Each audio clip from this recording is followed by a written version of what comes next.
Hello friends, welcome to Study India.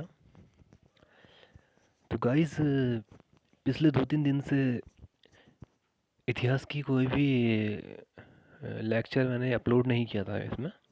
ठीक है, तो आज फिर से अपने सीरीज़ को आगे बढ़ाते हुए मौर्य काल हमारा 3 इसकी वीडियो बनी थी, पार्ट 1, पार्ट 2, पार्ट 3, उसमें कंप्लीट किया था।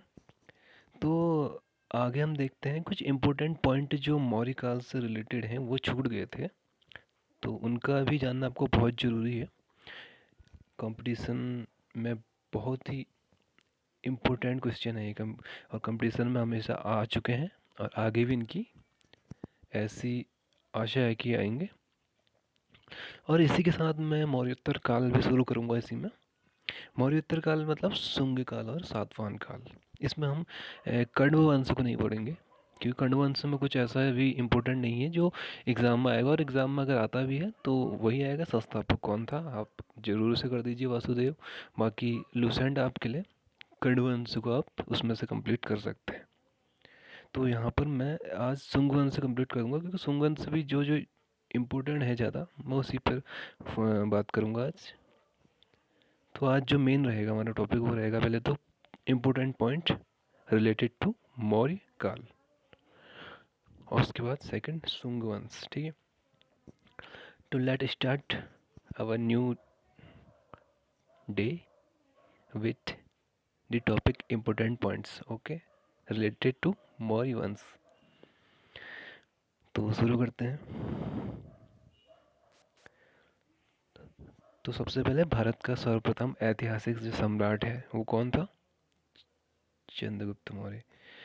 सर्वप्रथम बृहत्तर भारत के निर्माण का श्रेय भी चंद्रगुप्त मौर्य को ही जाता है। और बृहत्तर भारत का तात्पर्य आप देख लीजिए क्या क्या होता है, ब्रिटेन से विस्तृत साम्राज्य। ठीक है, तो इसका तात्पर्य मतलब ब्रिटेन से विस्तृत साम्राज्य। अब हम पढ़ते हैं चाणक्य के पिता। पहले हम देख रहे चाणक्य के और भी बहुत से कई नाम हैं जो इम्पोर्टेंट है परीक्षा की दृष्टि से। जैसे विष्णुगुप्त आपने सुना होगा, कौटिल्य भी सुना होगा, लेकिन अंशुल, अंशु, अंगुल, कात्यायन, वात्सायन, ये सभी चाणक्य के पर्यायवाची हैं, अर्थात चाणक्य के अन्य नाम हैं। और चाणक्य के जो पिता का नाम था ऋषि चाणक्य। देख, ऋषि चाणक्य कौन थे? चाणक्य के पिता।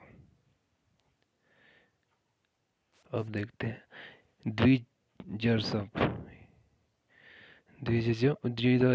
द्विजर्षभ जो नाम था वो भी चाणक्य का नाम था, लेकिन पुराणों के अनुसार। ठीक है, तो क्वेश्चन बन सकता है पुराणों के अनुसार चाणक्य को क्या नाम दिया गया था? तो द्विजर्षभ। चलो आगे बढ़ लेते हैं। रूपदर्शक।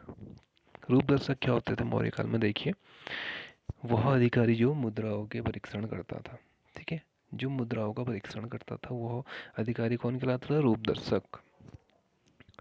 कौटिल्य के अर्थशास्त्र की तुलना मैकियावेली के ग्रंथ प्रिंस से की गई है। ये मोस्ट इम्पोर्टेंट लाइन जो यहाँ पर मैं अभी अंडरलाइन कर रहा हूँ, कि कौटिल्य के जो अर्थशास्त्र ग्रंथ था, अभी अर्थशास्त्र का मतलब आप इकोनॉमी मत समझ लेना। ठीक है, जो हम पढ़ते हैं अर्थशास्त्र वो नहीं, अर्थशास्त्र जो जुड़ा है वो है राजनीति से रिलेटेड। ठीक है, तो कौटिल्य का जो अर्थशास्त्र ग्रंथ था वो राजनीति से रिलेटेड था, ना कि कोई इकोनॉमी। इकोनॉमी जो अर्थशास्त्र हम पढ़ते हैं वो नहीं। तो एक अर्थशास्त्र की तुलना मैकियावेली के ग्रंथ प्रिंस से की गई है। Most important.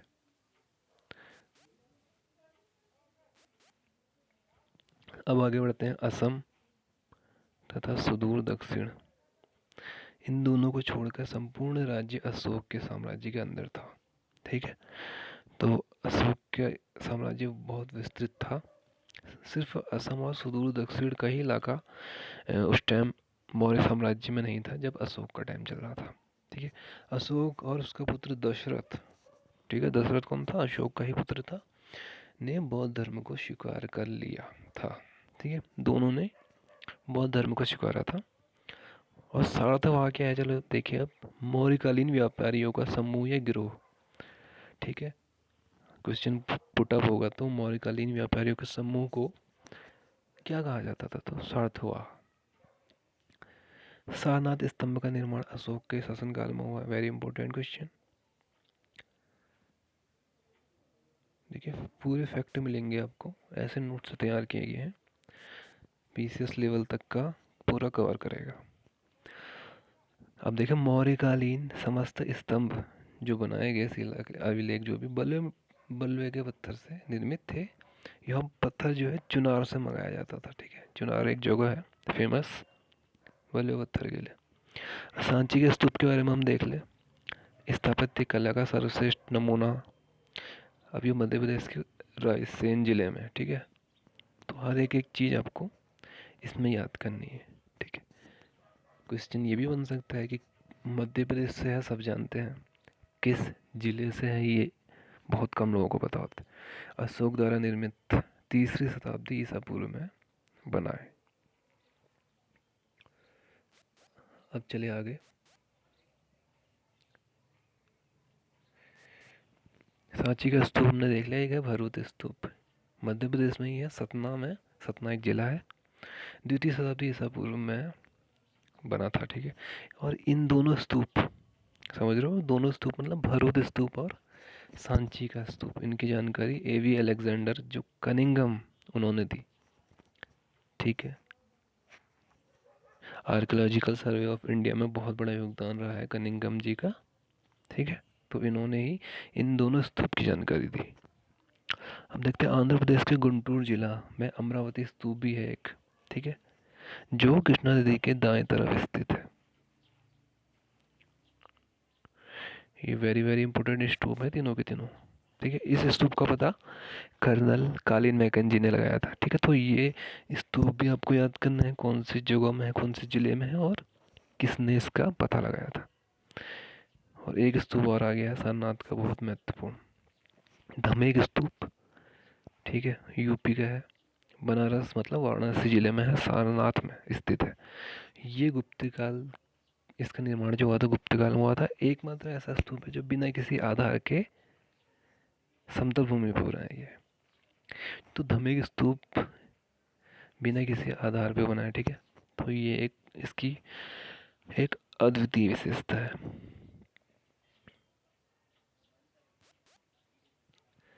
अब देखते हैं इस स्तूप का शाब्दिक अर्थ क्या है। थेर या थूहा। ठीक है, ऋग्वेद में इसका वर्णन या उल्लेख है। बौद्ध धर्म ग्रहण करने के पश्चात अशोक ने धम्म यात्रा प्रारंभ की। अब अशोक ने जो धर्म यात्रा प्रारंभ की उसका क्रम एग्जाम में पूछ लिया जाता है, और ये क्रम कोई ग्रुप सी लेवल में नहीं पूछेंगे, ये पूछेंगे स्टेट पीसीएस में या लोअर पीसीएस उसके, तो किसी भी स्टेट पीसीएस में आपको ये क्वेश्चन मिल जाएगा अगर आपने कहीं प्रीवियस एग्ज़ाम पेपर देखे हो तो इसका जो क्रम है पहले गया, फिर कुशीनगर गए अशोक, उसके बाद लुम्बिनी गए, कपिलवस्तु गए, सारनाथ, फिर श्रावस्ती। ठीक है, अधिकांश जो अभिलेख हैं प्राकृतिक भाषा और ब्राह्मणी लिपि में लिखे गए हैं अशोक की, ये आपको पता होना चाहिए। ठीक है, अब हम बढ़ते हैं ब्राह्मी लिपि। ब्राह्मी लिपि मुख्यतः कालसी और गिरनार और मेरठ में पाए गए हैं। ठीक है, ब्राह्मी लिपि में जो भी अभिलेख है कहाँ कहाँ पाए गए हैं? कालसी जो उत्तराखंड में है, गिरनार गुजरात का, मेरठ यूपी। शाहबाजगढ़ी और मानसेरा में भी अभिलेख पाए गए, उनकी जो लिपि थी खरोष्टी लिपि। ठीक है, ये पाकिस्तान का एरिया, अफगानिस्तान का एरिया है। ठीक है, शाहबाजगढ़ी और मानसेरा। अब 12वां अभिलेख अशोक का क्या है? 12वां अभिलेख अशोक पूर्णतः धर्म सहिष्णु शासक थे, ये 12वां अभिलेख बताता है। 12वां और 13वां अभिलेख क्या बताता है? इसमें संगम नामक राजवंश की जानकारी प्राप्त होती है। ठीक है, संगम मतलब चोल पांडे भी आए थे उसमें।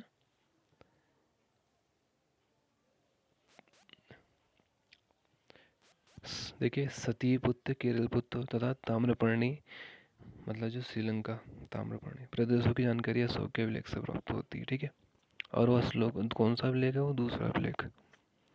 मैगस्थनीज की इंडिका से पाटलिपुत्र के नगर प्रशासन की जानकारी प्राप्त होती है। वेस्ट वेरी वेरी इंपॉर्टेंट।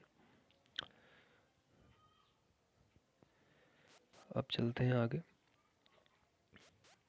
इतिहासकार जो स्मिथ महोदय हैं, ठीक है, उन्होंने हिंदुकुश पर्वत को भारत की वैज्ञानिक सीमा कहा। तो सीधे क्वेश्चन बनेगा, स्मिथ महोदय ने हिंदुकुश पर्वत को किस नाम से संबोधित किया है? ठीक है, यह वैज्ञानिक सीमा का संबंध किस पर्वत से है? इतिहास के मैं दृष्टि से पूछ रहा हूँ, बता रहा हूँ ये क्वेश्चन। अब देखते हैं पोथवाध्यक्ष से। नापतोल का अधिकारी कौन है? पोथवाध्यक्ष, ठीक है, उसे कहा जाता था। व्रात्य अधिकारी, प्राचीन काल में जो विदेशियों को इस शब्द से संबोधित मनुस्मृति में किया गया। Very very important. व्रात्य अधिकारी जो होते थे प्राचीन काल में, विदेशियों को कहा जाता था, और यह मनुस्मृति में कहा गया है, काल से जब लेकर देहरादून में उत्तराखंड के, ठीक है। और मौर्यकालीन घोषिता राम मठ कौशाम्बी में स्थित है, उत्तर प्रदेश के।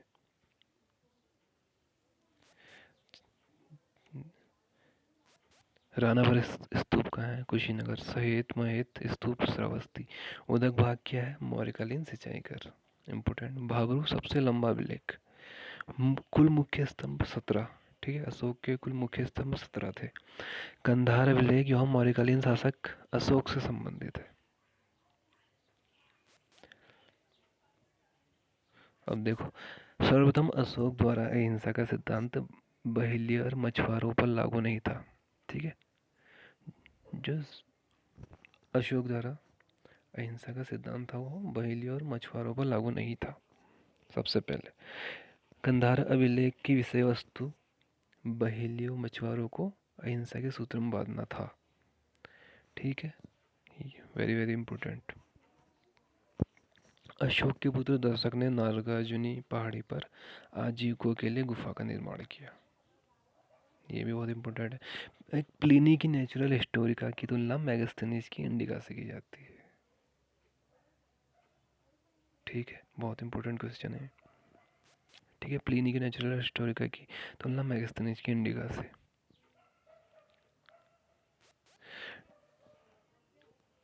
स्ट्रोबो के अनुसार पाटलिपुत्र को पुलिवृथा कहा जाता था। और चंद्रगुप्त मौर्य के जो प्रधानमंत्री थे, ठीक है। चंद्रगुप्त मौर्य का साम्राज्य लकड़ी का बना था, ठीक है।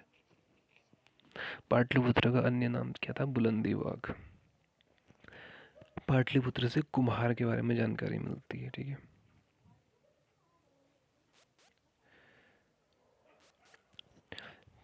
पाक अशोककालीन ब्राह्मी लिपि अनुराधापुर श्रीलंका से प्राप्त होता है। Very very important. मिस्र के टालमी फिलाडेल्फस से अशोक के घनिष्ठ संबंध थे, ठीक है, ठीक है। यहाँ तक हमने इम्पोर्टेंट फैक्ट की बात करी मौर्य काल से जुड़े हुए। अब हम देखते हैं मौर्योत्तर काल। इसमें शुंग काल और सातवाहन काल के बारे में पढ़ेंगे, ठीक है। तो 185 ईसा पूर्व में मौर्य राजवंश के अंतिम शासक बृहद्रथ की हत्या कर शुंग वंश की स्थापना पुष्यमित्र शुंग ने करी, ठीक है। ब्राह्मण धर्म का, पुष्यमित्र शुंग ब्राह्मण धर्म का था। और उज्जैन नामक जगह से इस राजवंश का, मतलब इस राजवंश का संबंध कौन सी जगह से था? उज्जैन नामक जगह से, ठीक है। केवल 2 अश्वमेध यज्ञ करने वाला शासक पुष्यमित्र शुंग। बौद्धों का हत्यारा, 84,000 स्तूपों को नष्ट किया। किसने किया? पुष्यमित्र शुंग ने। हर्षचरित में, ठीक है, बाणभट्ट ने लिखी थी हर्षचरित और कादम्बरी। तो हर्षचरित में पुष्यमित्र शुंग के लिए अनार्य का प्रयोग किया गया शब्द का, ठीक है।